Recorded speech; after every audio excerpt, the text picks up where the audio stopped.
지금 미국은 헌법적 위기고 많은 매체가 이를 보도합니다. 대통령이 의회나 법원의 제지를 받지 않고 어쩌면 연방 대법원의 판결도 무시할 수 있다는 조짐 때문입니다. 신임 행정부는 해고나 돈 분배 등 모든 것이 트럼프가 원하느냐 아니냐에 초점을 맞추고 그걸 숨기지도 않으며 대통령은 이미 의회법을 무시한 국정 운영을 시작했습니다. 법원이 제동을 걸 수 있느냐에 따라 미국은 무법천지를 넘어 무헌법천지가 될 가능성도 있어 보입니다. 행정부의 연방 공무원 자진 사퇴 제안에는 연방 판사가 일시적인 시행 중지 명령을 내렸습니다. 12개 주 검찰총장도 마음을 결정하지 않은 연방 공무원들에게 서둘러 자진 사퇴 서명을 하지 말라고 경고했습니다. 연방 판사는 일론 머스크의 정부 효율처가 재무부의 깊숙한 곳까지 들여다보는 것을 일시 중지시켰습니다. 그러나 법원의 판결은 더디고 모든 불법적인 행정명령을 법대로 처리하려는 의지나 시간도 부족합니다. 트럼프 행정부가 연방 이민법 집행을 방해했다는 이유로 시카고시를 고소했습니다. 행정부의 2기 지침서와 같은 프로젝트 2025 공동 집필자인 러셀 버트가 백악관 예산국장으로 상원 인준을 통과했습니다. 프로젝트 2025는 연방 법무부를 포함한 행정부 전체를 대통령 통제 아래 둘 것을 요구하고 행정부는 지금 빠른 속도로 그렇게 진행 중입니다. 트럼프 대통령이 오늘 아침에는 비정부 기구에 대한 연방기금 지원을 전면적으로 검토하라고 지시했습니다. 모든 자금은 행정부의 목표와 일치해야 지불된다는 경고입니다. 새 행정부의 결정으로 10,000명 가운데 9,700명이 며칠 사이에 일자리를 잃게 되자 국제개발처 USAID 직원들이 정부를 고소했습니다. 그리고 이 대통령의 조치는 한인 비영리 단체에도 영향을 미칠 수 있습니다. 1월에는 일자리가 14만 3천 개가 늘어나고 실업률도 내려갔습니다. 미국의 2025년 첫 달의 고용은 비교적 단단했다는 평가지만 앞으로의 역동성은 불확실성이 큽니다. 미국은 팔레스타인 어린이 살해 등 전쟁 범죄를 저질렀다는 이유로 네타냐후 이스라엘 총리에게 체포영장을 발부한 국제사법재판소를 제재했습니다. 네타냐후 총리는 트럼프 대통령에게 금 페이저를 선물했다고 확인했습니다. 이스라엘이 헤즈볼라를 공격할 때 수많은 민간인도 살해된 페이저를 자랑스럽게 선물로 주고받은 상징입니다. 여러분 안녕하십니까? 오늘의 미국 강혜신입니다. 오늘 헤드라인 무척 길었습니다. 요즘에 뉴스를 준비하다 보면 이거 정말 준비하기가 너무 어렵고 양이 방대하기 때문에 그렇다고 그냥 지나칠 수만도 없는 그런 내용이 많은데 오늘 금요일이긴 하지만 조금 무겁게 시작해 보겠습니다. 무겁기는 하지만 이렇게 뉴스가 많고 많을 때는 뭐가 많이 움직인다는 뜻이고 무엇이 움직이고 나면은 그 뒤에 차륵 진흙으로 무엇을 빚듯이 뭔가가 또 빚어진다는 지금 그런 과정입니다. 그런데 거기서 제일 중요한 것이 헌법인데 헌법적 위기인가? 오늘 뉴욕타임스가 그런 표현 아주 간단하게 헌법적인 위기 물음표를 적어놨던데 헌법이라는 게 우리가 늘 제일 중요한 거라고 생각하지만 따지고 보면 가장 기본적인 국가의 규범이고 그리고 가장 기본적인 국가의 규범이면서도 최고의 법이기도 합니다. 이게 위기에 있다고? 헌법적인 위기는 언제 올까요? 입법, 사법, 행정부의 균형이 잘 맞으면 안 올 텐데 이 균형이 깨지면 어느 한 곳이 굉장히 힘이 강할 때 헌법적인 위기, 기본이면서도 최고의 법이 깨질 수 있는 위기가 온다는 겁니다. 의회, 대통령, 법원이 서로를 감시하는 거죠. 이때의 감시는 아주 좋은 거죠. 한쪽이 다른 쪽을 얕보고 국민들을 생각하지 않고 마음대로 내가 설령 이게 좋을 것이야 라고 확신을 한다 할지라도 어느 정도의 그 의견이 좀 필요한 건데 민주주의가 그런 것 없이 한 곳이 너무 강해지는 것을 막기 위해서 입법, 사법, 행정인데 이 견제와 균형이 무너지면 어떤 일이 일어나는지를 지금 미국에서 보여주고 있습니다. 이런 지적을 합니다. 오늘 뉴욕타임즈를 조금 정리를 해보겠습니다.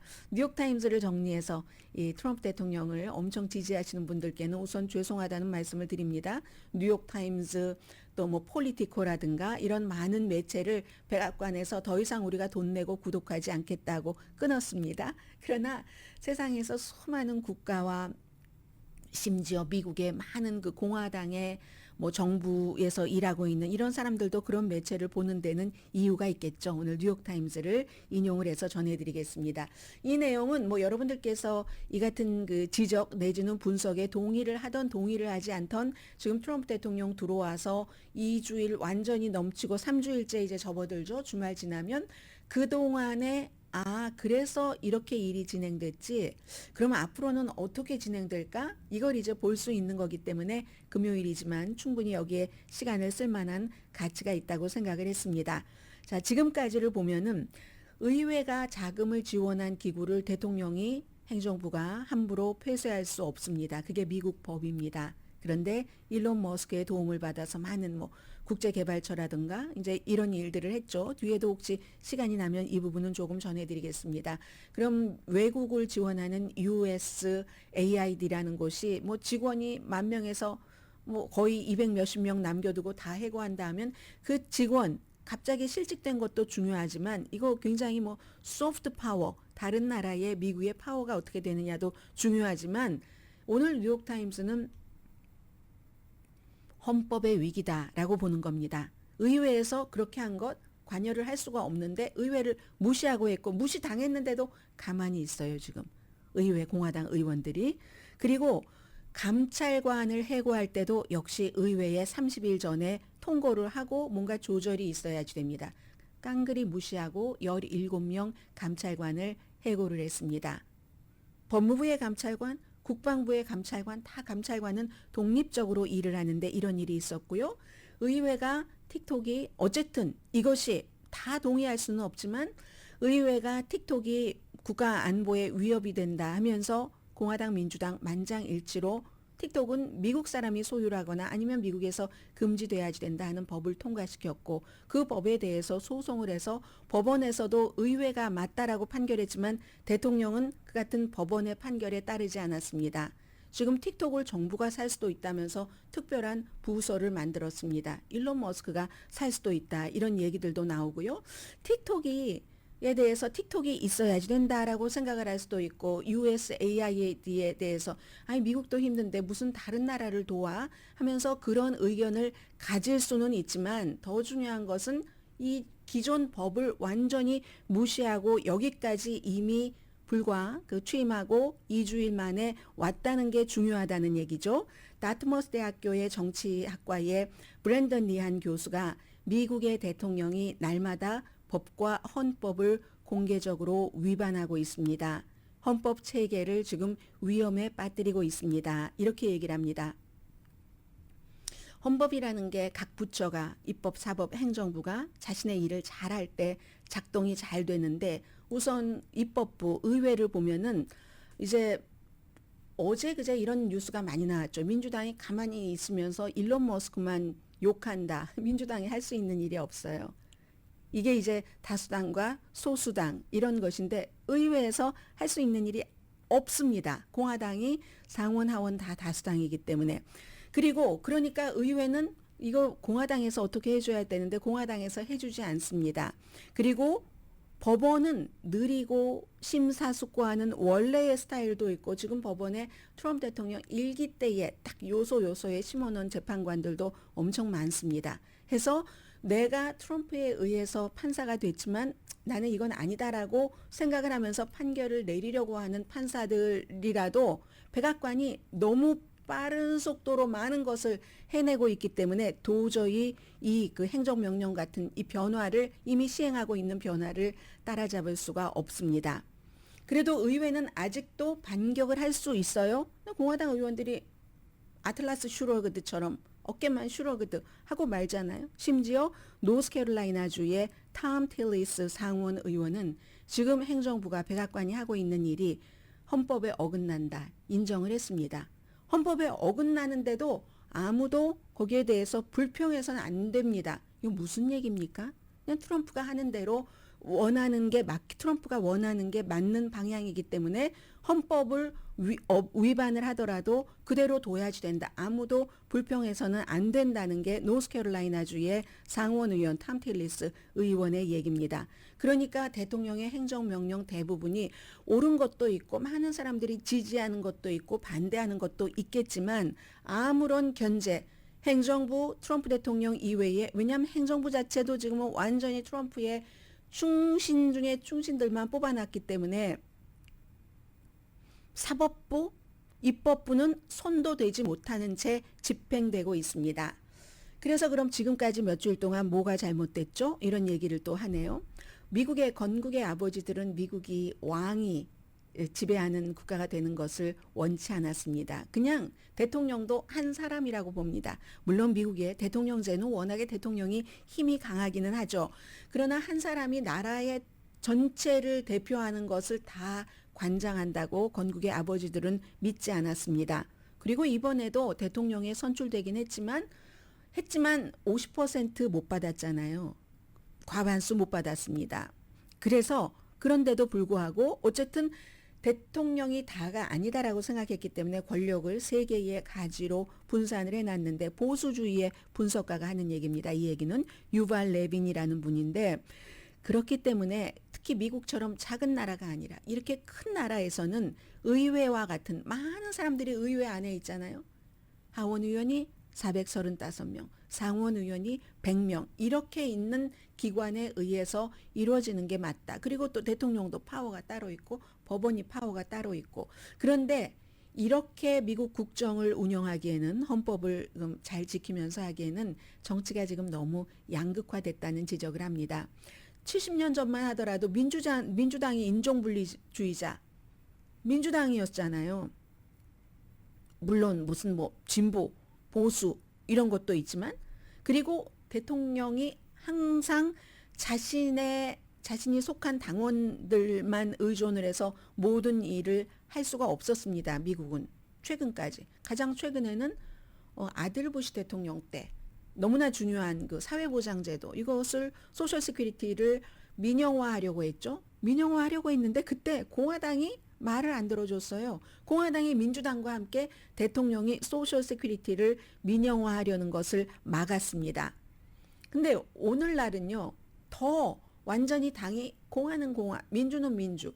지금 트럼프 대통령의 공화당의 그 장관들을 인준하는 자리니까 거기에 대해서 특별한 경우를 제외하고 민주당이 전체적으로 다 47명이 반대라고 공화당이 53명이 찬성을 하죠. 아주 논란이 있는 인물이라 할지라도 이렇게 공화당은 공화당대로 민주당은 민주당대로 동질화돼서 공화당은 그냥 트럼프의 견해면 무조건 좋다 하고 채택을 합니다. 그리고 이게 크게는 한 세 가지 정도로 구분이 되죠. 많은 것은 해석을 할 때 아유 외국에 개입하면 안 돼. 지금 미국이 너무 힘든데 그런 거. 아메리카 퍼스트 아주 좋지. 아메리카 퍼스트지 이런 거. 그리고 뭐 깨달음 워크라는 거. 민주당이 너무 말이야 그 엘리트 뭐 많이 배운 것처럼 하면서 잘난 척하면서 사람들을 교육시키려고 해. 근데 그 교육이 잘못됐어. 여기에 대해서 해석을 가져가고 또 하나는 이제 이민이죠. 불법 체류자를 중심으로 한. 근데 이 이민도 지금 불법 체류자에서 합법 신분을 가진 사람에게까지 넘어왔습니다. 미국 정부가 난민으로서 여기에 살라고 자격을 줬던 사람들도 지금 그 자격을 박탈하고 있습니다. 그래서 지금 공화당은 정부의 세 개의 부처를 다 백악관과 의회뿐만이 아니라 법원까지 통제를 하고 있습니다. 그러니까 잠재적으로 아무도 트럼프 대통령을 통제할 수 있는 가능성이 없는 것처럼 보이죠. 게다 대고 세계 최고의 부자라고 하면서 사람들이 다 부러워하고 있는 그리고 그가 사업에서 엄청난 다른 사람들 상상조차 하지 못하는 것을 성과로 낸 일론 머스크라는 사람이 앞에 나와서 막 휘두르니까 이건 이 같은 급격한 변화를 그냥 밀고 나갈 수가 있는 지금 트럼프 대통령 2주일 3주일 정도 1월 20일에 취임을 했습니다. 이렇게 됐는데 그럼 이게 지속된다면 앞으로의 4년 미국은 어떻게 될 것인가? 그러면서 이 점을 강조를 하네요. 이건 무슨 특정 정책에 대해서 우리가 말하자고 하는 게 아니다. 앞서 말씀드린 것처럼 틱톡이라든가 USAID라든가 여기에 대해서 찬성하는 사람도 있고 반대하는 사람도 있지. 특정 정책에 대한 게 아니라 권력 분립에 대해서 말하고 있습니다. 헌법에 대해서 말합니다. 이런 얘기를 합니다. 정부 부서에서 같은 당이라도 대통령이 하는 일에 대해서 반발이 없는 한, 무조건 대통령이 올소하는 한 트럼프 대통령은 왕처럼 일하라고 받들어 모시면서 선례를 만든다고 지적을 하고 있습니다. 이 다음에는 어떻게 될 것인가?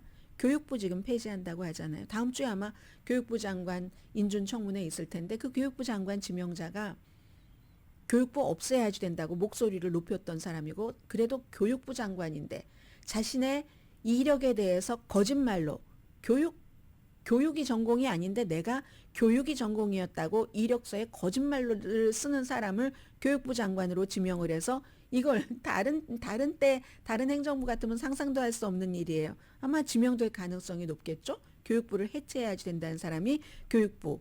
그럼 그 다음에는 백신 프로그램이라든가 그리고 푸드 스탬프도 폐지될 가능성이 있습니다.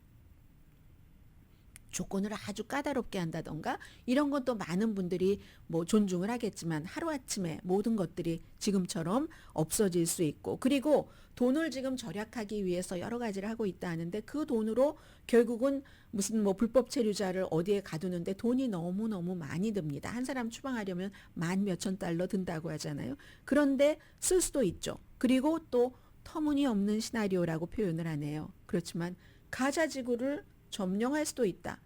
네타냐후가 지금 받쳐주고 있잖아요.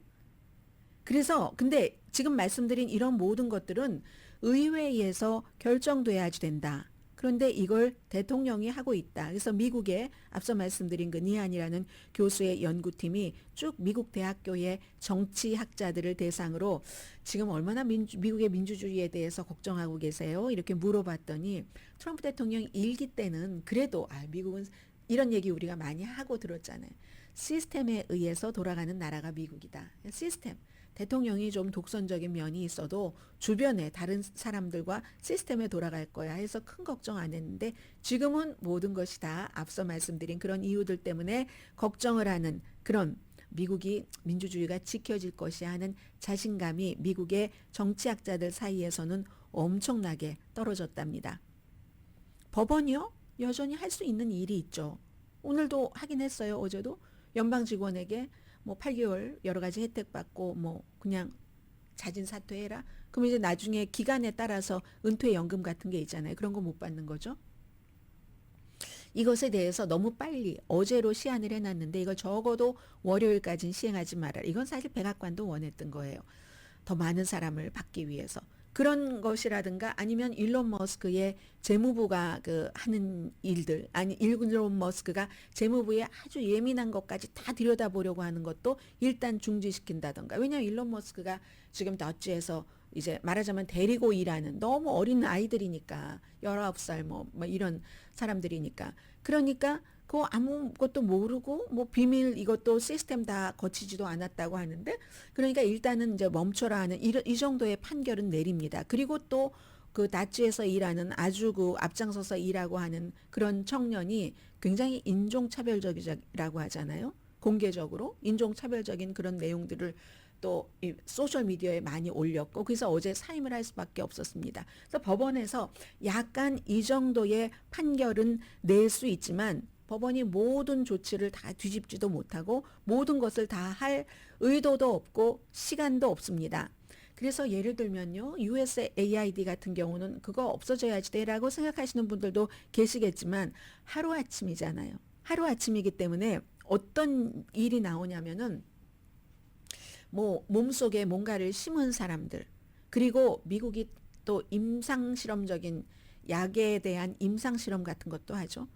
그런 것으로 하던 사람이 갑자기 치료를 받지 못하게 되는 이런 경우, 이런 것들 때문에 대통령이 어느 날 결정을 하는 게 아니라 의회에서 자금을 주는 것은 의회에서 결정을 해야지 된다.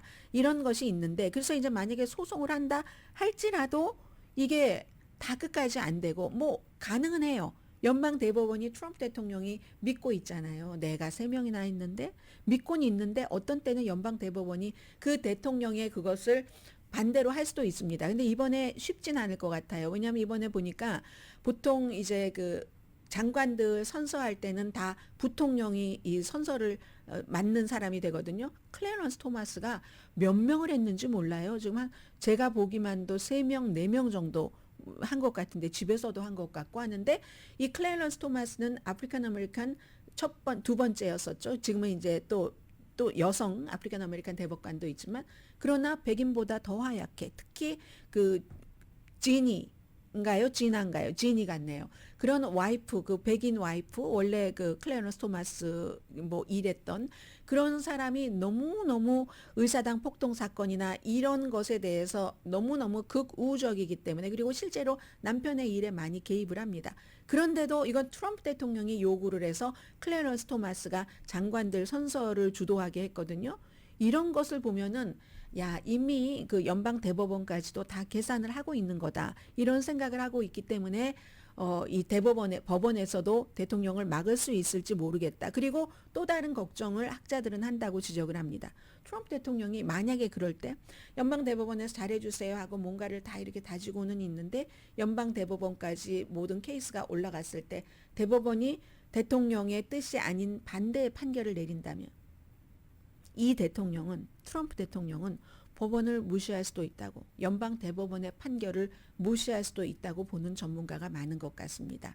실제로요, J.D. 벤스 부통령이요, 연방정부 재편하려는 이런 노력에는 법원의 어떠한 판결도 대통령이 무시할 수 있다. 이런 얘기를 한 사람이 지금 미국의 부통령으로 딱 그 자리를 잡고 있습니다. 그래서 트럼프 대통령은 임기 1기에 한번 경험을 해봤고 어쨌든 본인으로서는 비전을 가지고 지금 일을 하는 거죠. 내 비전이 여기서 꺾였을 때 플랜 B, 플랜 C 이런 것들이 다 있는 것 같습니다. 어쨌든 많은 뭐 뉴욕타임스와 인터뷰를 한 그런 그 정치 전문 학자라든가 그런 전문가들이 하는 얘기가 대통령이 법을 따를 것인가 법을 따르지 않을 것인가 여기에 대해서 말하고 있다. 한국과도 비슷하죠. 헌법재판소가 탄핵이다 하면은 과연 윤석열 대통령이나 지지자가 그걸 받아들이고 지금 미국도 똑같은 거예요. 그런 것들은 아니지만 민주당에서는 이미 탄핵 얘기도 나오고 있고요. 그런 건 아니지만 대통령이 법을 따를까 따르지 않을까 여기에 대해서 생각하고 있다는 거죠. 미국의 전문가들이 민주주의 국가 미국에서 내가 대학에서 학을 학생들에게 가르치면서 이런 말을 하게 될 줄 상상도 하지 못했지만 그렇게 되고야 말았습니다. 지금 이게 2025년 오늘 며칠입니까? 2월 7일 오늘의 미국입니다.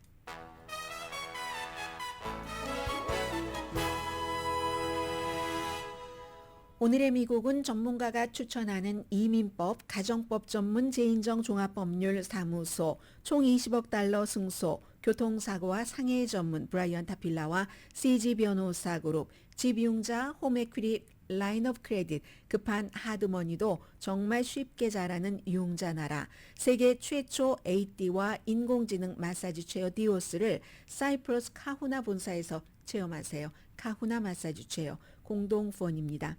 잠시 뒤에도 지금 아주 그 중요한 일들이 많은데 저는 쭉 이런 일들을 보면서 지금 이게 뭐라고 했었죠? 엊그제 누군가가 표현을 했었는데요. 무슨 판타지냐 뭐냐 하는데 또 쉽게는 퀸의 뭐 보헤미안 랩소디의 가사도 생각이 나네요. 이게 리얼리티야 뭐야 판타지야 하는 그런 것처럼 아니면 뭐 조지 오웰의 1984년이나 동물농장이나 정말 고전은 고전이에요. 자꾸만 대입이 됩니다. 그래서 저는 재밌기는 하지만 조금 걱정되기도 하고요. 잠시 뒤에 뵙겠습니다. 라디오 서울 방송 오늘의 미국 듣고 계십니다. 네, 뭐 여전히 지금 뭐 불법 체류자 추방 작전 같은 것은 진행되고 있고요. 요즘 트럼프 행정부가 여러 기관이라든가 아니면 공무원 노조로부터 고소를 많이 당하는데 행정부도 고소를 했네요. 일리노이주 제일 먼저 이민법을 집행을 하면서 일리노이주 시카고에서 불법 체류자를 체포를 하기 시작했죠. 일리노이 주지사 그리고 뭐 시카고의 시장 전부 민주당입니다. 일리노이 주지사는 JB 프리츠커라고 지난번에 이 사람이 뭐 부통령 후보가 되는가 뭐 이런 얘기들도 많이 있었죠. 근데 굉장히 진보적이기 때문에 아주 부자입니다. 호텔업 이런 것으로 부자 상속자인데 이 사람과 브랜든 존슨이라는 시카고 시장 이 두 사람이 지금 연방정부가 고소를 하면서 연방정부의 이민정책을 간섭하고 차별한다 하는 주장인데 이건 시카고에만 해당되는 게 아니라 미국의 캘리포니아주의 로스앤젤레스나 샌프란시스코, 뉴욕 다 해당되는 겁니다. 연방정부의 불법 체류자 체포는 결국은 맨 마지막에 가면은 로컬 법집행관, 로컬 경관들이 협조를 해주지 않으면 이게 완성되기가 힘듭니다. 그런데 시카고가 협조를 안 해준다는 거죠. 시카고나 뉴욕이나 캘리포니아, 샌프란시스코, 로스앤젤레스에서 협조를 안 해줄 때는 그냥 사람들이 마음이 너무 좋아서 온정심이 많아서 그런 게 아니라 경제가 다 이 사람들로 인해서 돌아가기 때문에 그런 것도 있고 또 솔직히 인도주의적인 차원에서 불법 체류자로서 미국에 와서 살다가 아이를 낳고 그 아이들은 어떡하고 뭐 이런 모든 것들이 다 있는 거죠. 주마다 로컬 지역마다 많은 그 정서 같은 것도 다르고 하는데 그러나 또 연방 정부에서 보면 아니 우리가 이걸 제일 큰 이슈로 내놓고 법 집행을 하는데 로컬에서 해주지 않아? 뭐 이런 얘기를 합니다. 시카고요. 그러니까 말하자면 생츄어리 시티요. 피난처 도시죠.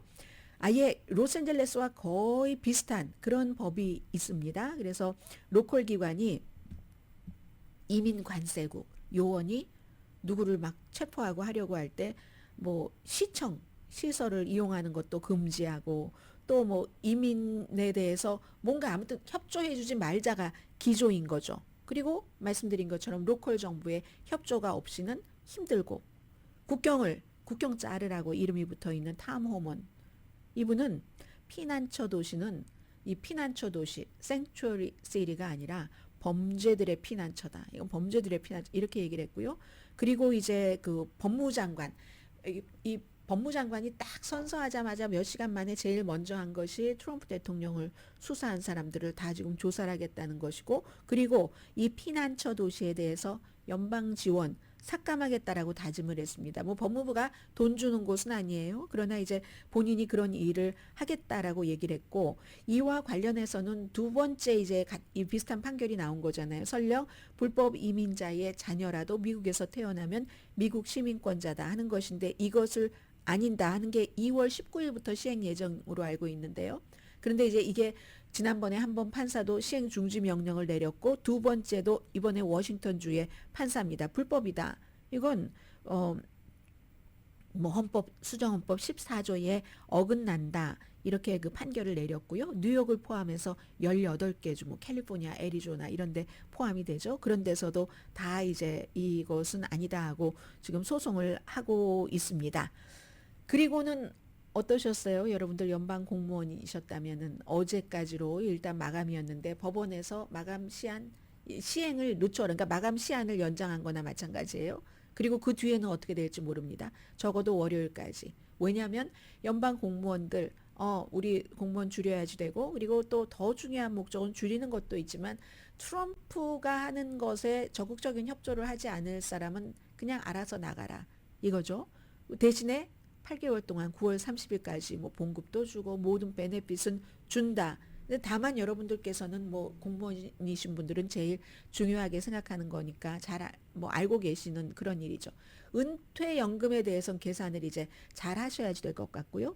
그래서 연방 판사가 월요일까지 시행하지 말아라. 왜 그랬냐면 월요일이 고소를 이제 전국 공무원 노조 두 군데에서 이거 위법이다. 행정부 맘대로 이렇게 어느 날 갑자기 이게 이제 그리고 나서 그 뒤에는 해고로 이어지니까 이렇게 딱 고소를 했기 때문에 뭐 조지 오투 피로 오툴이 아니라 조지 오툴이네요.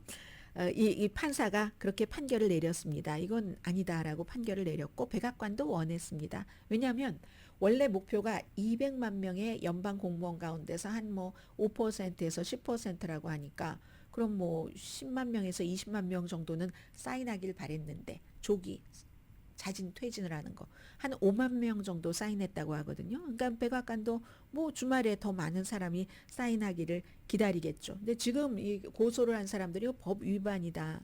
뭐 그리고 나중에 하다가 보면은 일하다 보면은 또 사람이 필요하게 되지 않겠어요? 뭐 트위터도 그랬어요. 지금 트위터의 길을 가고 있는 거니까.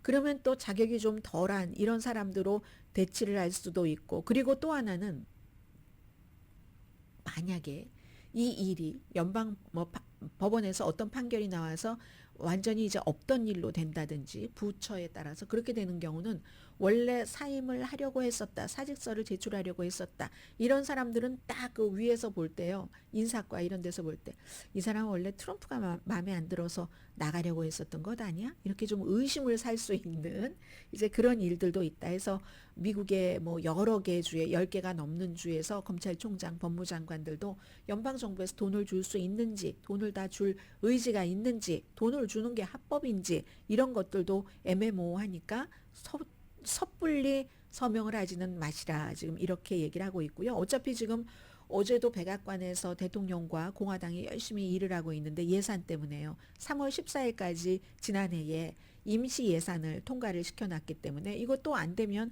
공무원들 봉급 주고 이러는 것도 나중에는 다시 소급해서 주겠지만 못 주잖아요, 당장. 그리고 거기에도 제일 중요한 것이 지금 아직까지 얘기를 하고 있지 않지만 이 모든 일들을 해오는 거, 여기서 돈을 줄이고 여기서 돈을 줄이고 세금을 감면을 해야 되니까 기업이나 부자에 대한 세금 감면 액수가 이만큼 많은데 연방 공무원 200만 명 다 없어져도 전체 연방 정부에서 쓰는 돈의 4%밖에 안 되고, 그리고 대외 그 원조해주는 국제개발국 USAID 거기도 미국 전체 지출의 1%도 안 됩니다. 돈을 다 어디서 마련하려고 하는가? 관세로 마련한다고 하는데 그 관세는 미국 사람들이 내야지 되는 돈이니까 이게 이제 또 문제가 생기고, 언제쯤 사람들이 문제를 인식할지는 모르겠지만 지금 여기서 멈추지 않습니다. 굉장히 뭐 박스 같은 데서 아주 그 발빠르게 그 뒷받침을 해주고 있기 때문에 또 이 모든 것들에 대해서 지지하시는 분들도 많이 계세요. 다음 타겟은 소셜 시큐리티국이랍니다. 일론 머스크의 넛지라는 그룹이 지금 조사를 할 그룹, 그 다음에 보건복지부, 이런 데는 다 일단 기본적으로 인원이 삭감된다는 겁니다. 중앙정보국 어제 말씀드렸고요. 국립해양대기국, 기상청 이런 것들입니다. 자, 그리고 또 하나만 말씀을 드리자면 트럼프 대통령이 연방선거위원회의 위원장을 해임해라, 이렇게 해임하라고 명령을 내렸는데 이거 어떻게 될지 모르겠어요. 왜냐하면 연방선거위원회의 위원장이 여기에 대해서 거부하는 몸짓으로 뭐 온몸을 다해서 거부하고 있습니다. 민주당이에요. 연방선거위원회의 위원이 6명이거든요. 그런데 항상 공화당 3명, 민주당 3명입니다. 그리고 어떠한 결정을 할 때는 찬성이 4여야지 돼요. 지금 한국에서 하고 있는 헌법재판소의 그 뭐 찬성 이런 것과 비슷하게, 그래 똑같은, 항상 똑같은 공화당 3명, 민주당 3명인데 그런데 통과되려면 4명이 있어야지 되고, 그리고 위원장은 선출합니다. 지금의 위원장은 오래전부터 일을 했네요. 언제부터 일을 했냐면요. 여자 위원장인데 엘렌 와인틀라우이라는 여자 위원장인데 2002년부터 위원으로 일을 했어요. 2002년부터. 그러니까 그 사이에 대통령은 공화민주 바뀌었었죠. 그리고 12월 달에 이제 지금 선출이 된 거거든요. 2025년 이거 임기가 1년인가요? 2025년 의장으로 선출이 된 겁니다. 그리고 부의장은 이렇게 될 때 또 공화당입니다. 제임스 트레이너라는 부의장. 이렇게 해서 선출을 하고 나면은 대통령이 임명을 하고, 상원이 이것도 너무 중요한 자리니까 선거위원회 6명밖에 안 되는 거니까 대통령이 또 승인을 해야지 되는데, 대통령이 아무튼 이 사람을 그냥 해고를 하라고 얘기를 한 거거든요. 이것도 역시 행정부와 뭐 어떤 권력 분립, 이런 입법부 뭐 이런 여러 가지 그 권한에 있어서 대통령이 너무 지금 강하게 나가고 있다는 거. 뭐 이건 위반이라는 얘기예요. 이 얘기를 누가 하냐면요. 공화당의 부시가 임명을 한 전 그 위원이고 위원장이었던 트레버 포터 씨, 이분이 얘기를 한 거거든요. 그러니까 트럼프 대통령이 지금 하고 있는 많은 일들은 그냥 무법천지다.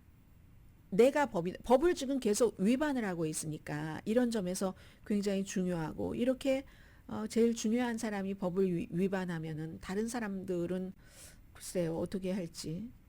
잠시 뒤에 경제 뉴스 좀 전해드리겠고요.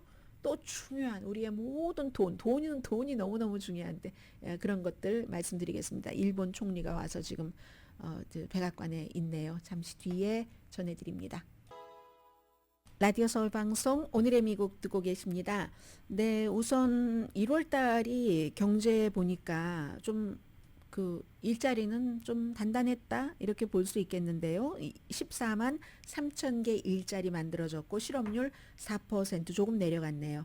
2024년도 마지막 몇 개월은 조금 경제가 둔화된 것처럼 보이기는 했습니다. 그런데도 노동시장이 뭐 이 정도면 1월 달에 14만 3천 명 정도면은 경기 침체는 아닌데 이렇게 얘기할 정도는 됐고요. 그리고 또 2024년도 그 이전의 데이터도 수정하는 거 늘 나오잖아요. 그 수정한 것도 처음에 그 예상했던 그 정도로 수정이 됐다고 합니다. 그러니까 지금 이 지난달에도 이자율을 동결을 했어요. 연방준비제도가.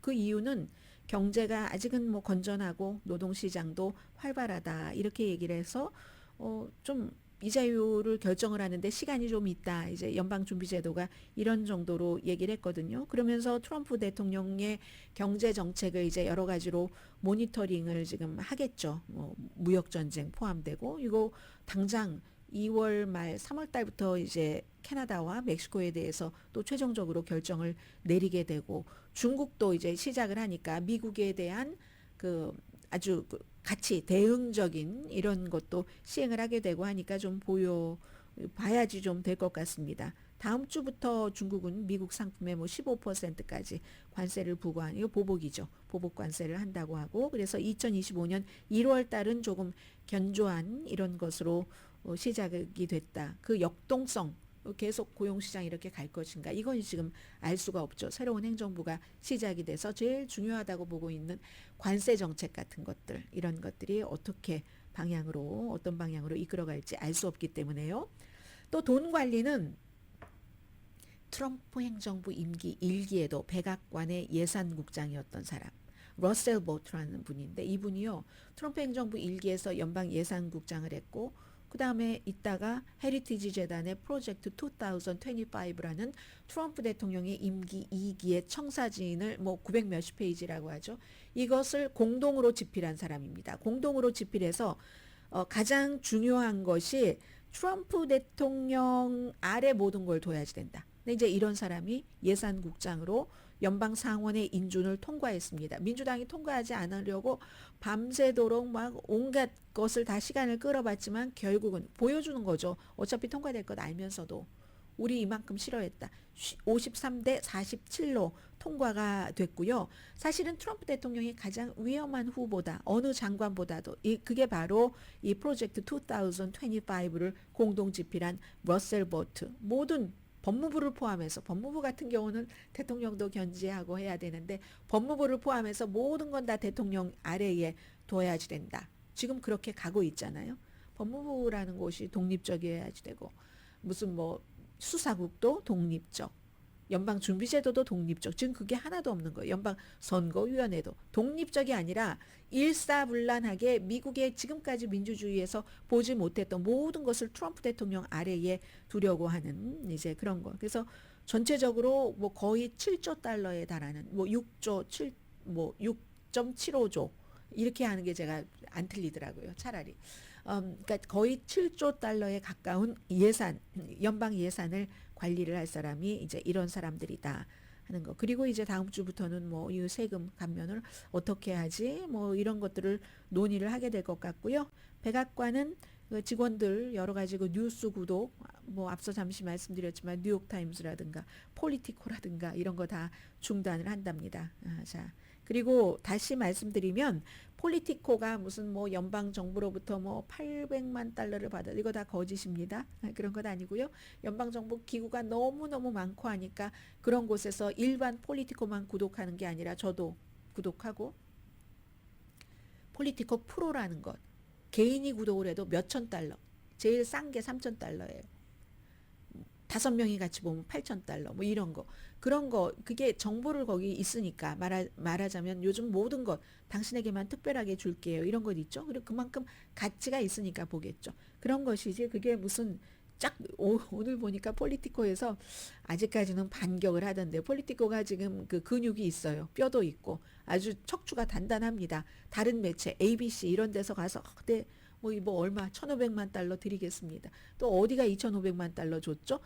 메타에서 그랬나요? 2,500만 달러 드리겠습니다. 이런 게 아니라 폴리티콘 이거 뭔 소리 하고 폴리티콘은 또 워싱턴 포스트 제프 베이조스의 워싱턴 포스트와는 다르네요. 같은 계열이긴 하지만 자 잠시 뒤에 뵙겠습니다. 일본 얘기도 조금 해드려야지 될 것 같고요. 라디오 서울 방송 오늘의 미국 듣고 계십니다. 지금 그 트럼프 대통령이 백악관에서 보통 이제 이 정도의 이 타임에는 짧게 그냥 사진만 싹 찍고 기자들이 막 뭘 물어보려고 해도 나가세요 나가세요 하고 백악관에서 장례 정리를 하듯이 하거든요. 근데 제법 오래 있고 트럼프 대통령만 얘기를 하고 일본 총리는 거의 지금 말을 하지 않고 일본 총리야 아베 신조가 지난번에 트럼프 대통령이 일길 때 버선발로 뉴욕에 그 트럼프 타워로 왔었잖아요. 그 아베 신조의 카리스마와는 비교를 할 수가 없겠죠. 이 이시바 그 시게루 총리가 앉아 있는 그 자세도 그렇고 그렇게 아주 막 샵하고 이렇진 않잖아요. 그래서 트럼프 대통령이 지금 계속 얘기를 하는데 다음 주에 젤렌스키 대통령과 대화를 한다. 뭐 지금 우크라이나에 대해서 그런 얘기를 했고 지금 한국에서는 일본에 대해서 방위비 분담금을 어떻게 할 것인가 지금 뭐 전체의 뭐 예를 들어서 전체 그 GDP의 1.6%까지 한다고 하는데 트럼프 대통령이 혹시 5%까지 하라고 하지 않을까 뭐 이런 얘기들을 많이 하고 있는데 오늘 뭐 크게 엄청나게 불편하다던가 이런 얘기는 그 미국에서는 나오지 않지 않을까 이렇게 보고 있습니다. 아베 신조와는 14번이나 만났고 그리고 골프만도 5번이나 치고 골프도 금을 좋아하니까 금으로 막 해주고 했었죠. 그런데 지금 이 신임 총리는 굉장히 좀 존재감이 약하기 때문에 당연히 이제 미국의 무슨 뭐 천연가스 우리가 수입 많이 하겠다 이런 얘기들도 해줄 것 같고 뭐 인공지능이라든가 이런 기술 분야에 대한 협력 같은 것도 강조를 할 것 같지만 압박은 군사비 지출 압박도 받을 가능성이 있다고 얘기를 합니다. 그러면 지금까지 어떻게 해왔다? 앞으로도 어떻게 갈 것이다. 이걸 이제 당연히 강조를 하겠죠. 그런데 만약에 트럼프 대통령이 나토에 대해서 아시아 나토가 만들어지는 것에 대해서 그거 하면 안 돼라고 얘기를 한다던가 뭐 일본과 중국 사이에 거리를 두게 하라고 한다던가 이런 예민한 문제를 얘기를 하고 나면 어떻게 말할지 그거는 알 수 없습니다만 지금 일본 총리와 회담을 하는 자리에서 계속 기자들이 물어보니까 뭐 러시아 우크라이나 문제에 대해서 답을 하고 있고 이시바 시게루 총리는요 거의 화면에 보이지도 않아요. 가만히 앉아 있다가 지금 다시 보이고 있습니다. 지금 이런 부분이라는 건 말씀을 드리고 그리고 오늘 비정부기구요. NGO.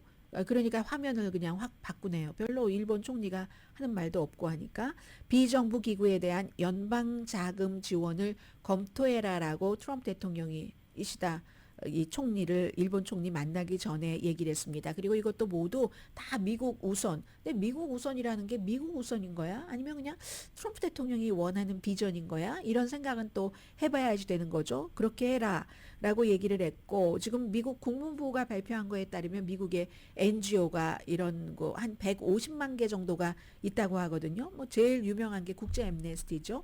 그리고 뭐 Save the Children 어린이에 관한 것, 그린피스도 유명하죠. 근데 이런 것들이 또 그 하부 구조로 가면은 뭐 한인들과 연관이 될 수도 있고 아무튼 그래서 이 NGO에 대한 비정부 기구에 대해서 기금 나가는 것 이런 거 이제 하면 한인타운에서도 뭐가 될까 걱정들이 되잖아요. 근데 항상 일단 다 던지고 보는 스타일이기 때문에 어떻게 될지는 봐야지 된다. 이 정도로 말씀을 드리고요.